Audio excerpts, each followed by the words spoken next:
여러분, 안녕하세요?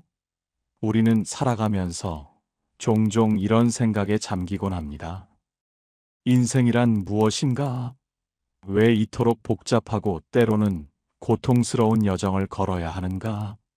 행복은 과연 존재하며 그것은 어디에서 오는 것인가? 혹시 여러분도 그런 질문 앞에서 깊은 고민에 빠진 적이 있으신가요? 늘 바쁘게 살아가면서도 내 마음속 깊은 곳에는 만족감보다는 공허함이 더 크게 자리 잡고 있지는 않은지, 나만 뒤처지는 것 같은 불안감에 시달리지는 않는지, 때로는 잠시 멈춰서 스스로에게 질문을 던져봅니다.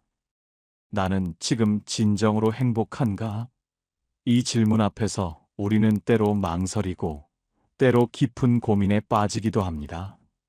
사회가 정한 기준이나 타인의 시선에 맞추어 살아가다 보니 정작 나 자신의 내면의 소리에는 귀 기울이지 못하는 경우가 허다합니다.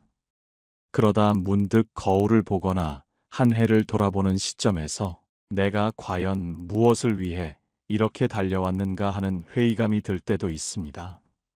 이러한 질문과 고민들은 비단 현대인만의 전유물이 아니었습니다. 고대 그리스 철학자들부터 현대의 사상가들에 이르기까지 인류는 끊임없이 삶의 의미와 행복에 대해 탐구해 왔습니다. 우리는 왜 여기에 존재하는가? 삶이란 무엇인가? 존재의 목적은 무엇인가? 이 질문들은 에피쿠로스주의, 허무주의, 실존주의 등 다양한 철학적 관점에서 수없이 많은 답변들을 낳았습니다. 어떤 철학자는 삶에 객관적인 의미가 없다고 보았고, 또 어떤 철학자는 우리가 스스로 삶의 의미를 만들어 나가야 한다고 강조했습니다. 이처럼 인생의 의미는 하나로 정의할 수 없는 지극히 개인적이고 주관적인 여정이라고 할 수 있습니다. 하지만 한 가지 분명한 사실은 삶의 본질적인 목적을 끊임없이 묻고 답을 찾아나가는 과정 자체가 우리를 더욱 풍요롭고 의미 있는 존재로 만든다는 것입니다. 오늘 우리는 바로 이 지점에서 시작하여 인생 별거 없다, 이렇게 사는 게 진짜 최고다 라는 다소 도발적인 하지만 깊은 통찰이 담긴 주제로 여러분과 이야기를 나누어 보려 합니다. 철학자들의 지혜와 삶의 깊은 성찰을 바탕으로 어떻게 하면 우리 일상 속에서 진정한 행복을 발견하고 현재의 삶을 온전히 즐길 수 있을지에 대해 함께 탐색해 보겠습니다. 이 이야기들이 여러분의 삶에 작은 울림이 되어 주기를 바라며 여러분의 하루하루를 조금 더 의미 있고 행복하게 만드는데 보탬이 되기를 진심으로 희망합니다. 자, 그럼 함께 인생의 심오한 비밀을 파헤쳐 볼까요? 인생 별거 없다. 이 말은 어쩌면 무책임하게 들리거나 삶의 고통과 어려움을 간과하는 것처럼 들릴 수도 있습니다. 하지만 저는 이 말이 역설적으로 삶의 모든 무게를 내려놓고 현재를 온전히 받아들이며 즐기라는 심오한 위로와 공감의 메시지를 담고 있다고 생각합니다. 니체는 그의 철학에서 아모르 파티에머, FATI, 내 운명을 사랑하라고 말했습니다. 인생의 고통까지도 사랑하고 자신의 운명을 탓하지 않고 받아들일 때 진정한 삶을 살 수 있다는 의미입니다. 삶이 우리에게 어떤 시련을 주든 그것을 회피하거나 부정하는 대신 당당하게 마주하고 심지어 사랑할 때 우리는 비로소 자유로워질 수 있다는 것이죠. 그렇다면 이렇게 자신의 운명을 사랑하고 인생 별거 없다고 말할 수 있는 경지에 이르기 위해서는 어떻게 해야 할까요? 저는 삶의 본질을 이해하고 우리 자신을 있는 그대로 받아들이는 것에서 시작해야 한다고 생각합니다. 첫째, 현재에 집중하는 삶입니다. 독일의 철학자 쇼펜하우어는 그의 저서에서 행복은 소유에 있는 것이 아니라 존재에 있다고 말했습니다. 우리가 무엇을 가졌는지, 얼마나 많은 것을 이루었는지보다 우리가 어떤 마음가짐으로 세상을 바라보고 살아가고 있는지, 그 존재 자체에서 행복을 찾아야 한다는 의미일 겁니다. 외부의 조건에 휘둘리지 않고 내면의 평온함에서 오는 만족이야말로 진정한 행복의 근원이라는 것이죠. 우리는 흔히 과거를 후회하고 미래를 걱정하며 현재를 소홀히 대하곤 합니다. 하지만 지금 이 순간이야말로 우리가 온전히 통제하고 경험할 수 있는 유일한 시간입니다. 고대 그리스 철학자 에피쿠로스는 행복의 핵심을 쾌락의 부재가 아닌 고통의 부재로 보았고 만족감에서 행복을 찾았습니다. 즉, 거창한 쾌락을 좇는 것보다 현재의 평온하고 고통 없는 상태에 감사하는 것이 더 중요하다는 가르침입니다. 매일 아침 마시는 따뜻한 커피 한 잔의 향긋함, 출근길 창밖으로 스며드는 따스한 햇살, 혹은 사랑하는 가족의 활짝 웃는 미소처럼 사소하지만 당연하게 여겼던 순간들을 다시 한번 떠올려 보십시오. 어쩌면 우리는 이 모든 것들을 너무나 당연하게 받아들이고 있지는 않았을까요? 이처럼 단지 우리의 시선을 조금만 돌려 작은 것에도 감사함을 느끼기 시작한다면 우리는 매일매일 우리를 둘러싼 환경 속에서, 그리고 우리 내면의 평온함 속에서 행복을 발견할 수 있습니다. 피할 수 없으면 즐기라는 말처럼 우리의 삶에 닥쳐오는 모든 순간들을 피하지 않고 온전히 받아들이고 즐기는 자세가 필요합니다. 또한 이러한 현재 집중은 단순한 쾌락 추구가 아닌 순간의 의미를 깊이 이해하고 음미하는 과정입니다. 맹목적으로 흘러가는 시간 속에서 의미를 찾기보다는 모든 경험을 온전히 흡수하고 그 안에서 자신만의 가치를 발견하는 것이야말로 진정한 실존적 삶의 태도일 것입니다. 이는 마치 예술가가 하나의 작품에 모든 영혼을 쏟아붓듯이 우리의 삶이라는 예술 작품을 매 순간 정성껏 그려나가는 과정과도 같습니다. 우리는 현재라는 캔버스 위에 우리의 생각과 감정, 행동을 채워나가며 그 결과로 우리만의 독특하고 아름다운 삶의 그림을 완성해 나가는 것이죠. 이 그림은 세상 그 무엇과도 비교할 수 없는 유일무이한 작품이 될 것입니다. 둘째, 자신만의 욕망을 추구하는 용기입니다. 프랑스의 실존주의 철학자 장폴 사르트르는 실존은 본질에 앞선다라고 말했습니다. 이는 인생에 쓸데없는 의미를 부여하지 말고 현재에 충실하며 우리 스스로 삶의 의미를 만들어 나가야 한다는 의미입니다. 우리는 종종 남들에게 보여주기 위한 삶, 사회가 정한 기준에 맞추기 위한 삶을 살아가곤 합니다. 하지만 진정한 행복은 타인의 시선이나 외부의 기대에 갇히지 않고 오직 자신만의 진정한 욕망을 발견하고 그것을 추구하는 용기에서 비롯됩니다. 혹시 여러분은 자신의 진정한 욕망이 무엇인지 깊이 고민해 본 적이 있으신가요?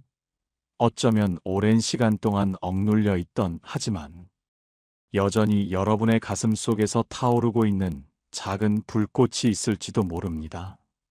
그것이 그림을 그리는 것이든, 악기를 배우는 것이든, 낯선 곳으로 여행을 떠나는 것이든, 혹은 새로운 언어를 배우는 것이든 말이죠. 자신만의 욕망을 추구하는 것은 결코 이기적인 행동이 아닙니다. 오히려 우리 자신을 온전히 사랑하고 세상에 단 하나뿐인 소중한 존재인 나를 인정하는 과정입니다. 이러한 자기 이해와 자기 존중은 삶의 의미를 더욱 풍요롭게 만들고 우리를 진정한 행복으로 이끌어 줄 것입니다. 우리는 사회라는 거대한 틀 속에서 살아가지만 그 안에서 우리의 고유한 색깔을 잃지 않고 빛을 발할 때 비로소 진정한 자아를 발견할 수 있습니다. 철학자 키에르케고르는 진정성과 용기를 강조하며 진실된 삶을 살아가라고 촉구했습니다. 이는 타인의 시선을 의식하여 스스로의 본질을 왜곡하는 삶이 아니라 내면의 소리에 귀 기울여 나다움을 잃지 않는 삶을 살아가라는 메시지입니다. 어쩌면 우리는 너무나 오랫동안 타인의 기대에 부응하기 위해 스스로를 재단하고 포장해 왔을지도 모릅니다. 이제는 그 가면을 벗어던지고 우리의 내면에 숨겨진 진짜 욕망과 열정을 마주할 때입니다.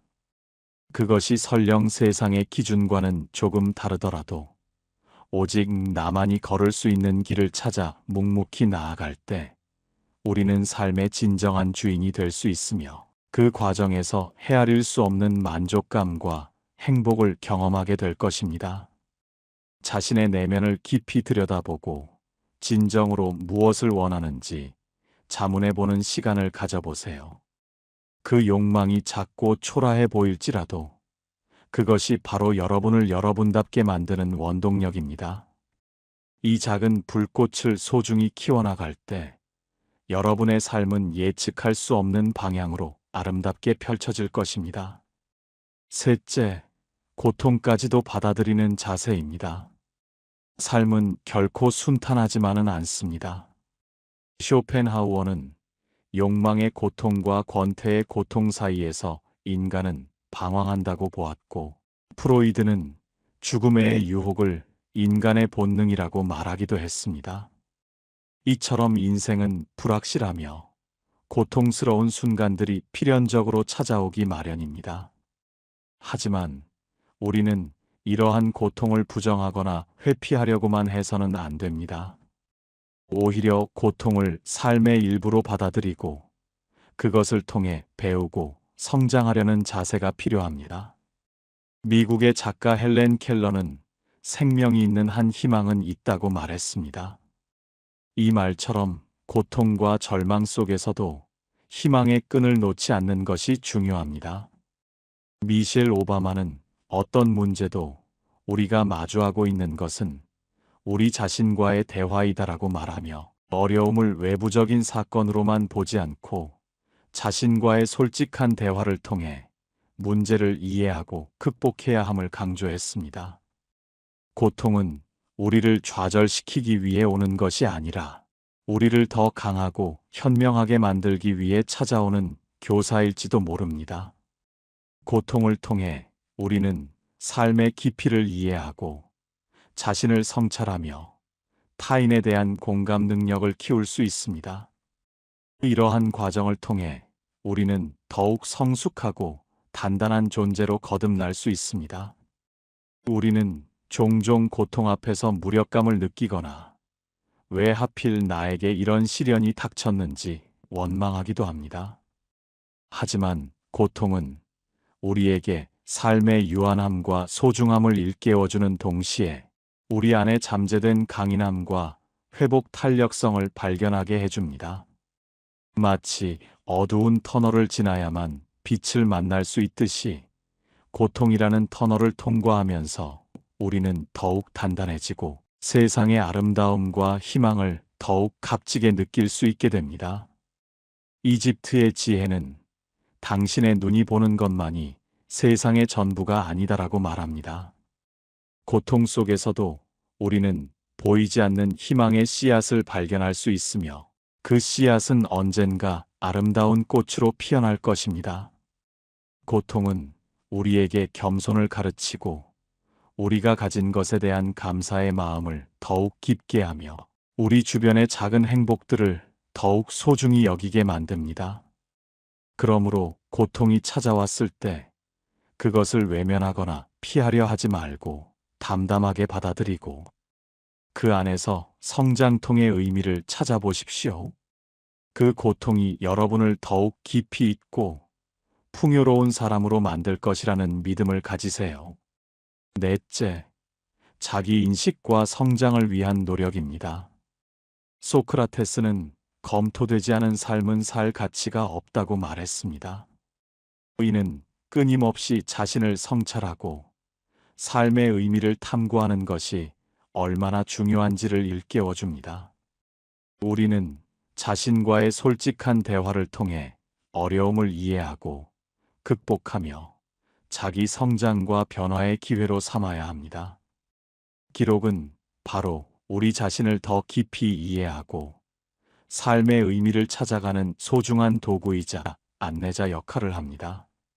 매일 밤 잠자리에 들기 전 짧게 일기를 쓰거나 그날 인상 깊었던 일이나 떠오르는 생각들을 메모하는 습관을 들여보십시오. 처음에는 막막하게 느껴지거나 무엇을 써야 할지 모른다고 생각할 수도 있습니다. 하지만 매일의 감정이나 생각, 혹은 기억하고 싶은 순간들을 꾸준히 기록하다 보면 어느새 나 자신을 객관적으로 바라볼 수 있는 힘이 생깁니다.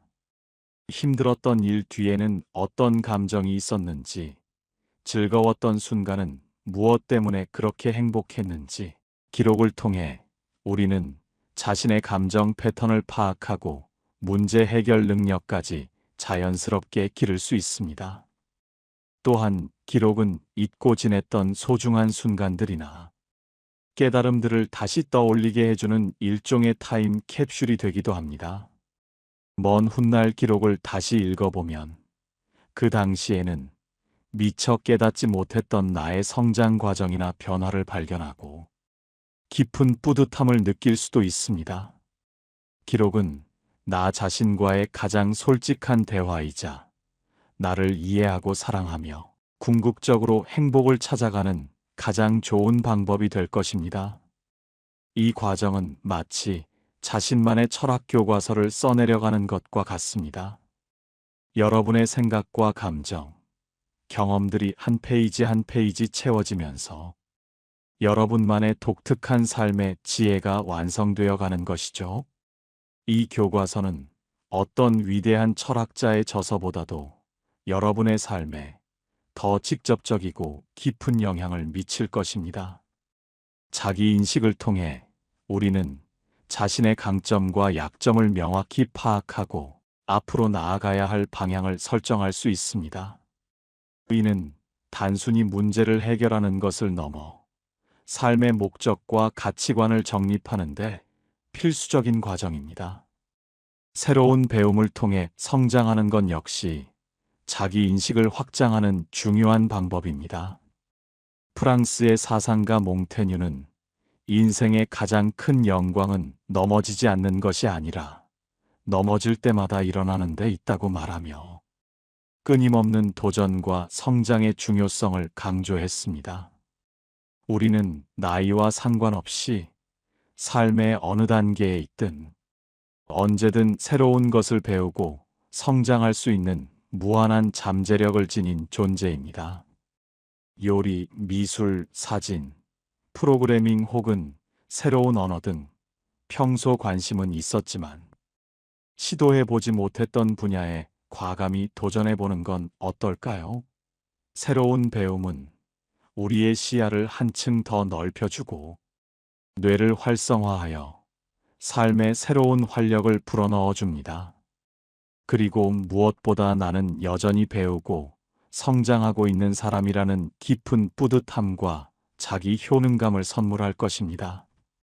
이러한 자기 인식과 성장의 노력은 우리를 끊임없이 변화시키고 발전시키며 우리의 삶을 더욱 의미 있고 풍요롭게 만들 것입니다. 다섯째, 타인과의 관계에서 오는 행복입니다. 우리는 사회적 동물이며 타인과의 관계 속에서 삶의 의미를 찾고 행복을 경험합니다. 주변 사람들의 밝은 표정과 긍정적인 에너지에서 희망을 발견하고 따뜻한 마음과 극복하려는 의지를 통해 용기를 얻을 수 있습니다. 프랑스의 사상가 몽테뉴는 인생의 가장 큰 영광은 넘어지지 않는 것이 아니라 넘어질 때마다 일어나는 데 있다고 말하며 끊임없는 도전과 성장의 중요성을 강조했습니다. 이러한 도전과 성장 과정에서 우리는 때로는 좌절하고 넘어지지만 그럴 때마다 우리를 일으켜 세우고 지지해 주는 것은 바로 사랑하는 사람들의 존재입니다. 사랑하는 가족이나 소중한 친구들과 함께 식사를 나누는 순간은 그 어떤 값비싼 선물과도 바꿀 수 없는 행복과 유대감을 선사합니다. 함께 웃고, 함께 울고, 함께 고민하며 서로에게 힘이 되어주는 관계 속에서 우리는 삶의 진정한 가치를 발견할 수 있습니다. 핀란드의 숲에서 피어나는 희귀한 야생화처럼 우리의 삶 속에서도 예상치 못한 곳에서 아름다운 관계가 피어날 수 있습니다. 낯선 사람에게 건네는 따뜻한 미소, 도움이 필요한 이에게 내미는 손길 하나하나가 세상을 더욱 따뜻하고 살만한 곳으로 만듭니다. 이러한 상호작용 속에서 우리는 자신을 더욱 사랑하고 타인을 더욱 존중하며 궁극적으로는 우리 모두가 연결되어 있다는 깊은 깨달음을 얻게 됩니다. 또한 이러한 관계는 우리에게 단순히 정서적 지지뿐만 아니라 새로운 관점과 사고방식을 제공해 주기도 합니다. 다양한 사람들과 교류하면서 우리는 미처 생각지 못했던 새로운 아이디어를 얻고 우리의 세계관을 확장하며 삶의 복잡한 문제들을 해결하는 데 필요한 지혜를 얻을 수 있습니다. 마치 여러 개의 거울이 서로를 비추며 다채로운 빛을 만들어내듯이 다양한 관계는 우리의 삶을 더욱 풍요롭고 입체적으로 만들어줄 것입니다. 진정한 관계는 일방적인 주고받음이 아닌 상호 존중과 이해를 바탕으로 한 교류입니다. 상대방의 이야기에 귀 기울이고 그들의 감정에 공감하며 때로는 침묵 속에서도 서로의 존재를 느끼는 것, 이것이야말로 우리가 추구해야 할 관계의 본질입니다. 우리는 혼자서는 살아갈 수 없는 존재이며 타인과의 깊은 연결 속에서 비로소 완전해질 수 있습니다. 그러므로 주변 사람들에게 먼저 손을 내밀고 진심으로 그들에게 다가가 보세요. 그 관계 속에서 여러분은 예상치 못한 기쁨과 위안, 그리고 삶의 궁극적인 의미를 발견하게 될 것입니다. 여섯째, 휴식과 자기 돌봄의 중요성입니다. 우리는 늘 바쁘게 살아갑니다. 할 일은 끝없이 많고 시간은 언제나 부족하다고 느끼며 자신을 위한 휴식 시간은 마치 사치라고 여기는 경우가 허다합니다. 하지만 진정한 행복을 위해서는 나만의 휴식 시간을 의식적으로 확보하고 온전히 즐기는 것이 무엇보다 중요합니다. 독일의 철학자 칸트는 인간은 자기가 하는 일에 따라 자신을 규정한다고 했지만 현대 사회에서는 끊임없는 활동과 성과에 매몰되기보다는 오히려 쉼을 통해 자신을 재정비하고 새로운 에너지를 얻는 것이 더욱 중요해졌습니다. 쉼은 단순히 육체적인 피로를 푸는 것을 넘어 정신적인 안정과 창의력 증진에도 지대한 영향을 미칩니다.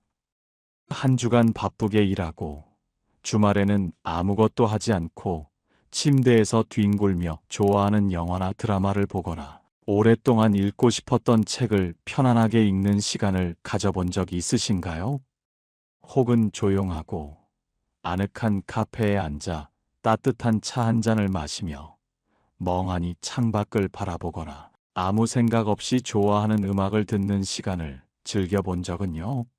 이러한 시간들은 겉으로 보기에는 생산적이지 않고 아무것도 하지 않는 것처럼 보일 수 있습니다. 하지만 사실은 우리의 지치고 복잡한 몸과 마음을 치유하고 재충전하는 아주 소중하고 필수적인 시간입니다. 잠시 모든 전자기기에서 벗어나 온전히 나 자신에게 집중하는 시간을 가져보는 것은 어떨까요? 조용한 클래식 음악을 들으며 명상을 하거나 따뜻한 물에 아로마 오일을 풀고 몸을 담그고 휴식을 취하는 것도 좋습니다. 숲길을 천천히 산책하며 자연의 소리에 귀 기울이는 것도 훌륭한 휴식이 될 수 있습니다. 쉼은 결코 게으름이나 시간 낭비가 아닙니다. 그것은 더 나은 나를 위한 현명한 투자이자 진정한 행복을 찾아가는 필수적인 과정이며 지속 가능한 삶을 위한 중요한 전략입니다. 우리는 스마트폰과 소셜 미디어에 갇혀 정보의 홍수 속에서 살아가고 있습니다. 끊임없이 쏟아지는 자극은 우리의 정신을 피로하게 만들고 자신과의 연결을 방해합니다.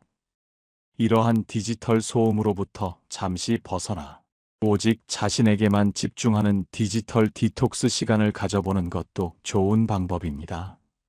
잠시 동안 스마트폰을 내려놓고 세상과의 연결을 끊어보세요.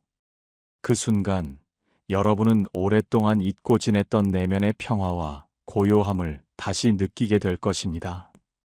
마치 깊은 숲속에서 홀로 고요히 명상하는 것처럼 외부의 모든 자극으로부터 벗어나 온전히 자신만의 시간을 가지는 것이죠. 이 시간 동안 우리는 자신의 생각과 감정을 정리하고 복잡한 문제들을 객관적으로 바라볼 수 있는 여유를 찾을 수 있습니다. 또한 휴식은 우리의 창의성을 증진시키는 데에도 중요한 역할을 합니다. 뇌가 충분히 휴식을 취할 때 우리는 새로운 아이디어를 얻고 문제에 대한 혁신적인 해결책을 찾을 수 있습니다.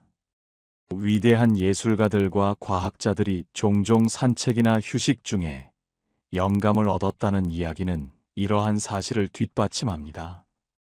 그러므로 휴식을 단순히 아무것도 하지 않는 시간으로 치부하지 마세요. 그것은 여러분의 삶을 더욱 풍요롭고 의미 있게 만드는 의미 있는 투자입니다.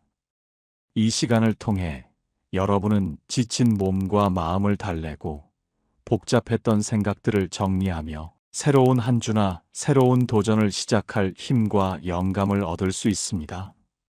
자기 돌봄은 이기적인 행동이 아니라 자신을 사랑하고 존중하는 가장 기본적인 태도입니다. 자신을 돌볼 줄 아는 사람만이 타인을 진정으로 돌보고 사랑할 수 있습니다. 여러분, 오늘 우리는 일상의 작은 변화를 통해 행복을 찾아가는 6가지 방법을 함께 이야기해 보았습니다. 현재에 집중하기, 자신만의 욕망 추구하기, 고통까지도 받아들이기, 자기 인식과 성장을 위한 노력, 타인과의 관계에서 오는 행복, 그리고 휴식과 자기 돌봄의 중요성까지. 이 모든 것들은 우리의 삶에 큰 부담을 주거나 거창한 노력을 요구하지 않습니다.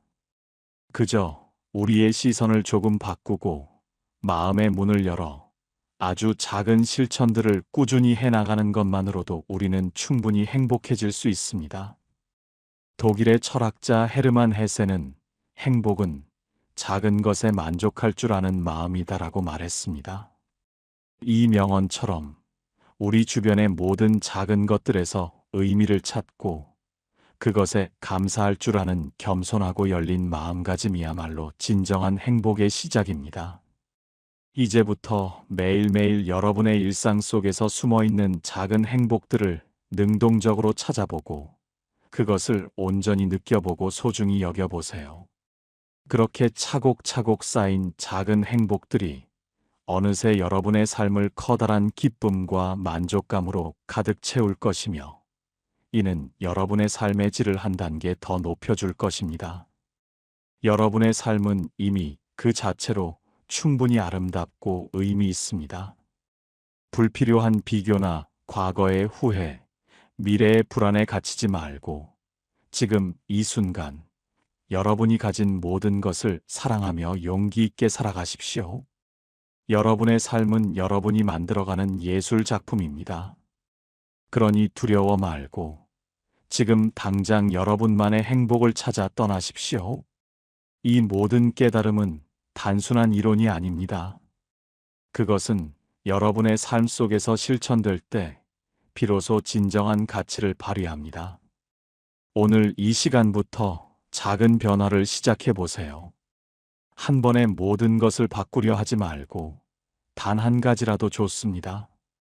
예를 들어 오늘 저녁 식사 시간에 스마트폰을 잠시 내려놓고 음식의 맛과 향에 온전히 집중해 보는 것은 어떨까요? 혹은 잠자리에 들기 전 오늘 하루 감사했던 일 3가지를 떠올려 보고 기록해 보는 것은요. 이러한 작은 실천들이 모여 여러분의 삶을 변화시키는 거대한 물결을 만들어낼 것입니다. 기억하십시오. 여러분은 이미 행복할 자격이 충분한 존재입니다.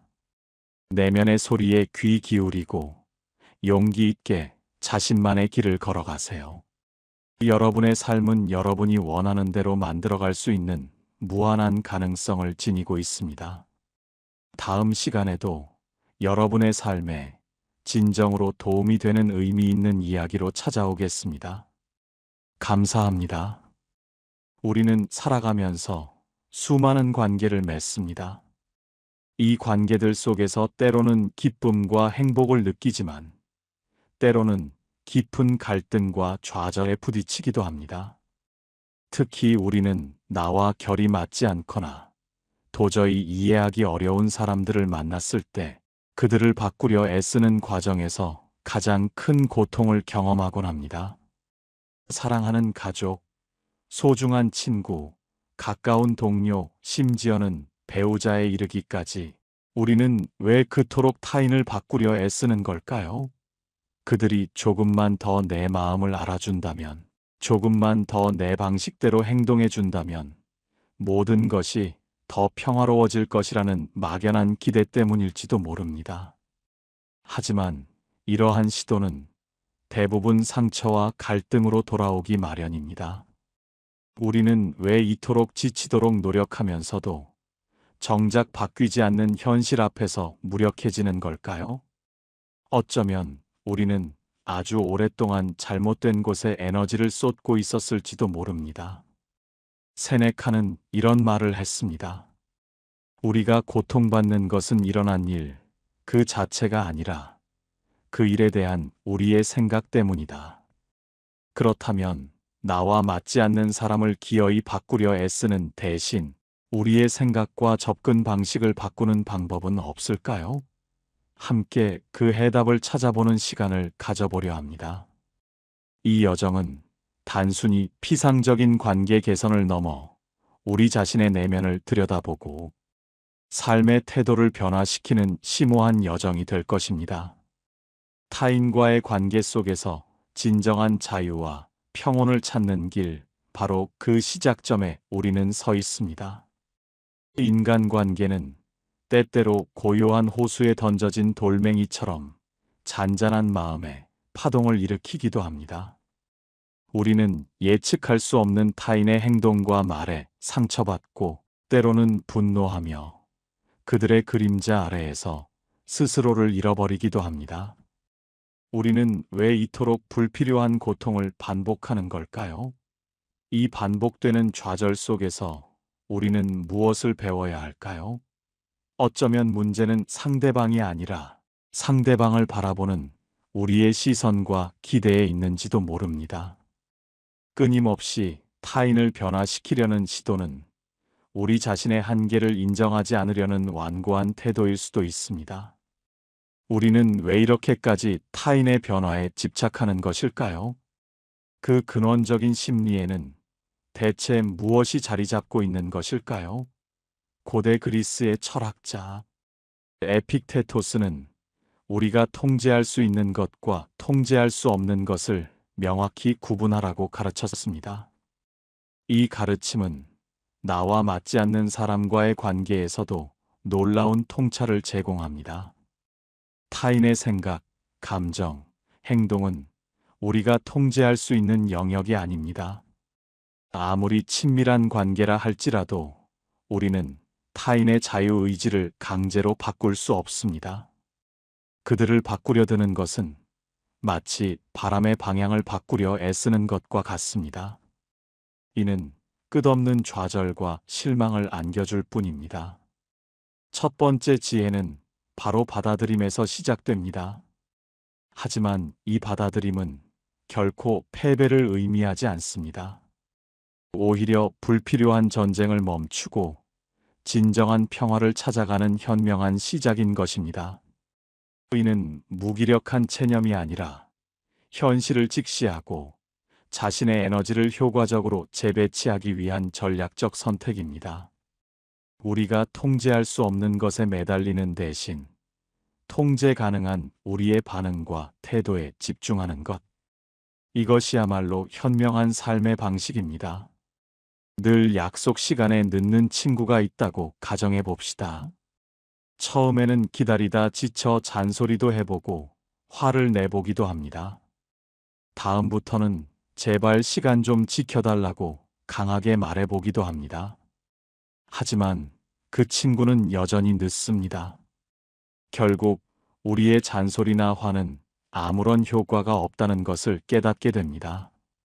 이러한 반복적인 경험을 통해 우리는 무엇을 얻을 수 있을까요?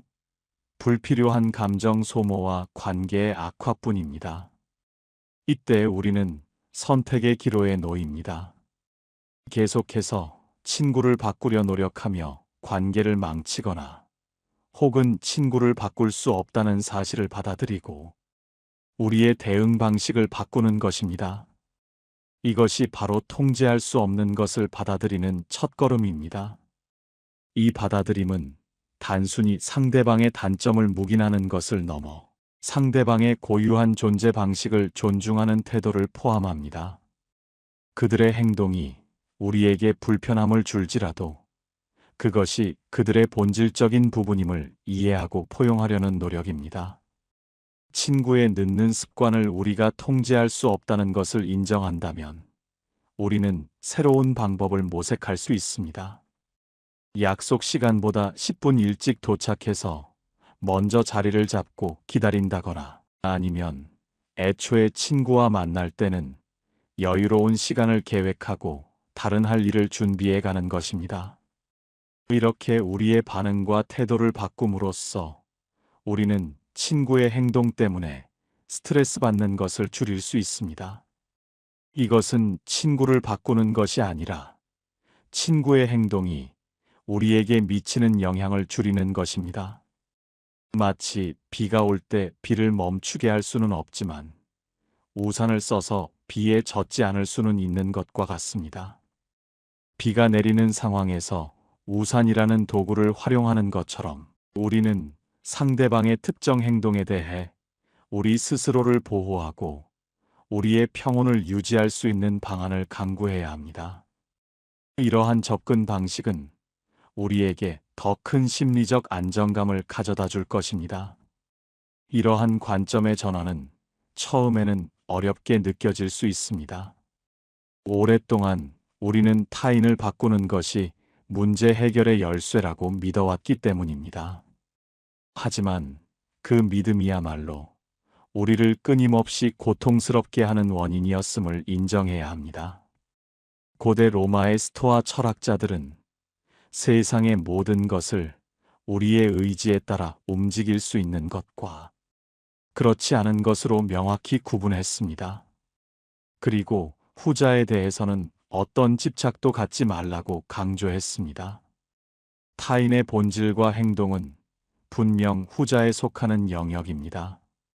그 사실을 받아들이는 순간 우리는 불필요한 에너지 낭비를 멈추고 진정으로 우리의 삶에 집중할 수 있는 자유를 얻게 됩니다.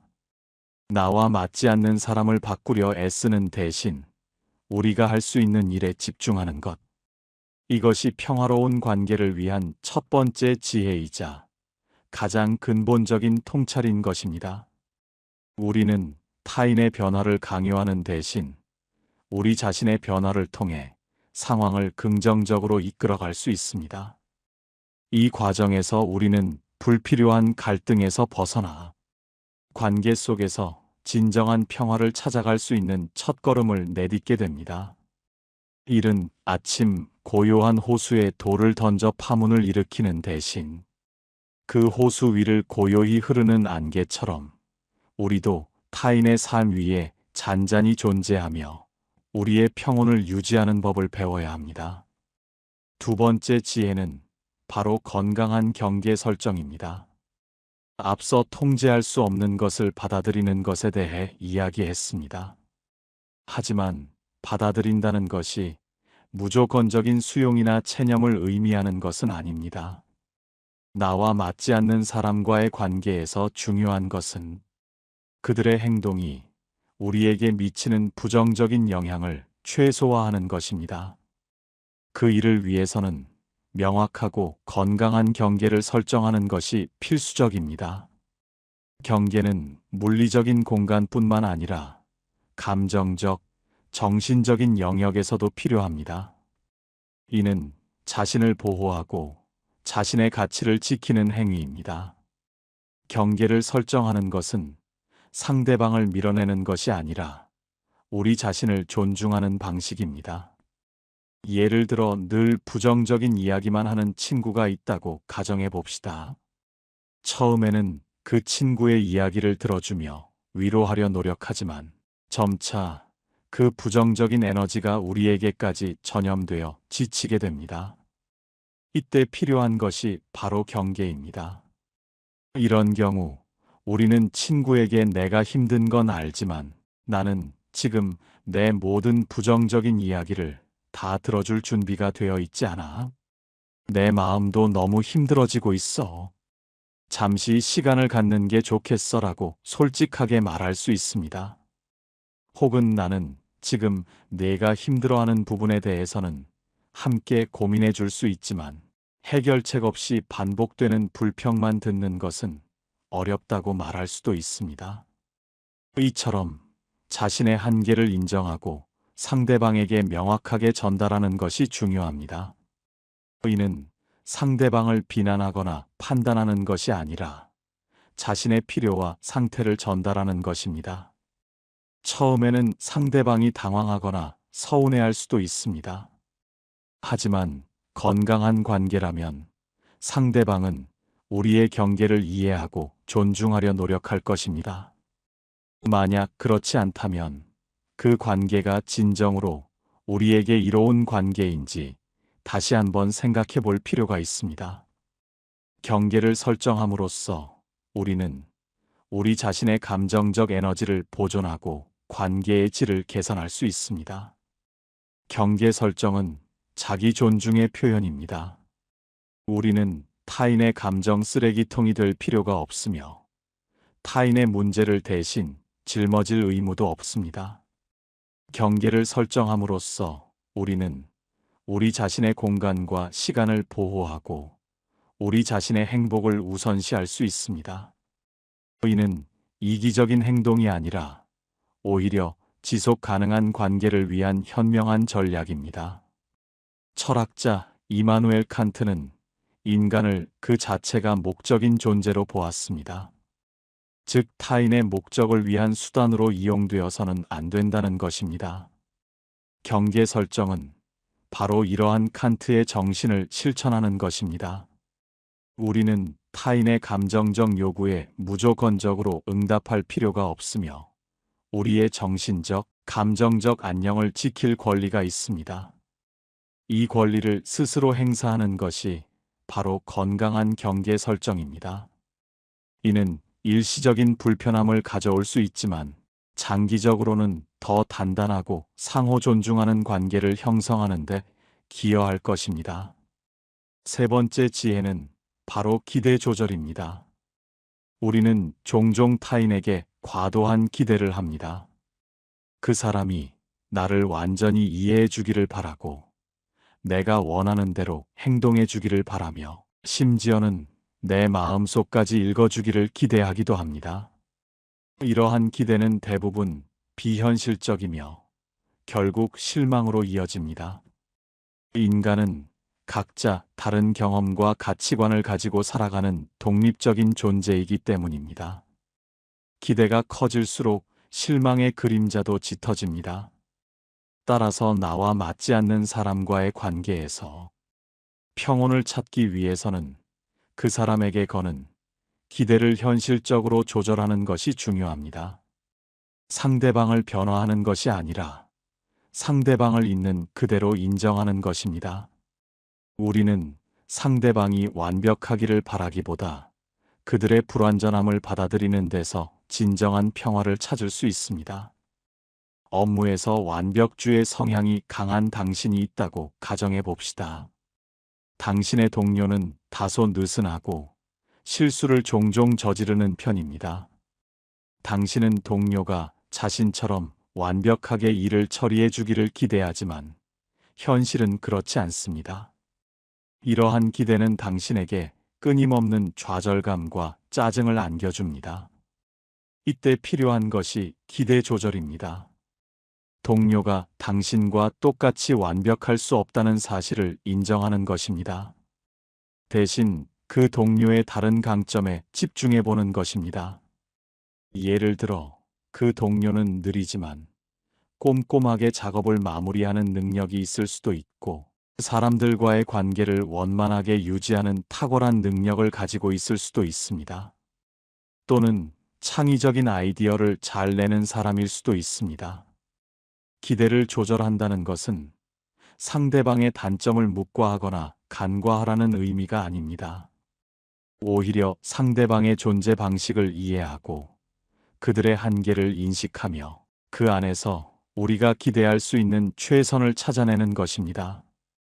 예를 들어, 당신의 동료에게 완벽한 보고서를 기대하기보다는 그가 제 시간에 초안을 제출하고 기본적인 정보를 누락하지 않는 수준만 기대하는 것입니다. 그리고 부족한 부분은 당신이 보완하거나 다른 동료와 협력하여 채워나가는 방식을 택할 수 있습니다. 이러한 기대 조절은 당신의 스트레스를 줄여줄 뿐만 아니라 동료에 대한 당신의 시각을 더욱 너그럽고 포용적으로 만들 것입니다. 아리스토텔레스는 행복은 우리 자신에게 달려 있다고 말했습니다. 우리의 기대치를 조절함으로써 우리는 외부 상황에 흔들리지 않는 내면의 평온을 구축할 수 있습니다. 타인에게 완벽을 요구하는 대신 우리 스스로 완벽에 대한 기대를 내려놓는 것. 이것이야말로 진정한 자유로 가는 길입니다. 네 번째 지혜는 바로 관점 전환입니다. 우리는 나와 맞지 않는 사람을 볼 때 주로 그들의 부정적인 면이나 나에게 불편함을 주는 행동에 초점을 맞추기 쉽습니다. 하지만 모든 사람에게는 양면성이 존재합니다. 우리가 싫어하는 행동 이면에는 그 사람의 다른 모습, 즉, 우리가 발견하지 못했거나 무시했던 긍정적인 면이 있을 수 있습니다. 관점 전환은 상대방의 단점이나 우리가 불편하게 느끼는 부분에서 시선을 돌려 그 사람의 장점이나 긍정적인 특성을 찾아보려 노력하는 것입니다.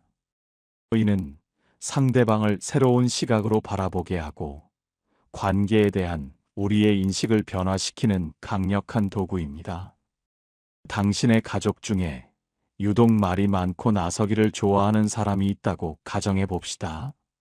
당신은 그 사람의 시끄러운 행동이나 자기 중심적인 태도에 늘 피곤함을 느낄 수 있습니다. 하지만 관점을 전환해 보면 어떨까요?